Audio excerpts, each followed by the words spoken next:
4, 3, 2. Oh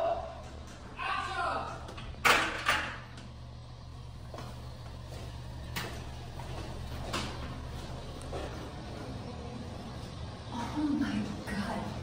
What the hell are you doing here, Carla? Always right. Di ba ba? You're trying to be funny, no? Alam ko na. Part-time waitress or janitress? Tignan ko sa school mo. That looks so terrible. Si Gabriela, imbitado ko ako dito. Invited ka? What's an invitation mo?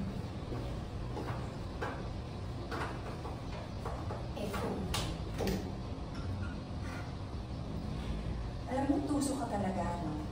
If I know yung invitation na yan kay Daddy yan, tapos linipan lang sa'yo, why don't tell me?